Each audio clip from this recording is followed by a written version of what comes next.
I'm Ray McCormick from Vincennes, Indiana, where I'm a farmer and a conservationist.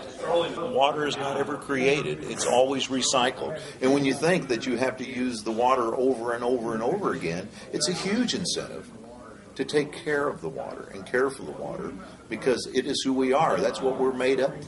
We're made up of the soil and the water, the same elements that the environment is. So what we do to the environment, how we take care of the environment, reflects in how healthy we are as human beings. The Clean Water Act helps protect wetlands. It helps protect streams and rivers. I farm a lot right alongside two major river systems, and we have to deal a lot with flooding, and the flooding's got much worse. So flooding is impacting my ability to make an income.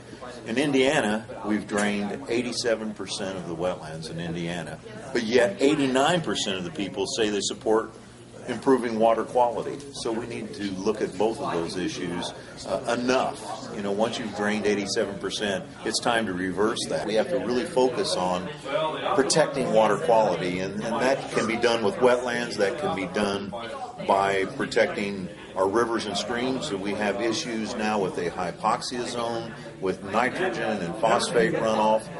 You know, I've been in agriculture all my life, and agriculture is an industry, and we do great things. You know, we take the sunlight and we take the carbon out of the air, and we create, you know, an industry of sugar.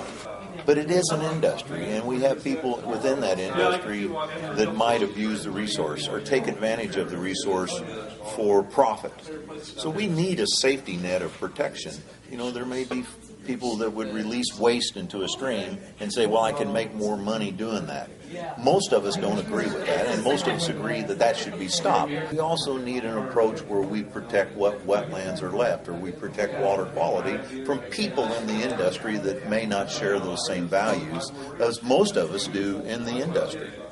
We have the history of the Clean Water Act. That is very important that you understand all that, so you know the original intent and what Congress meant to do with it, but how those values and those intents have sort of been eroded over the year.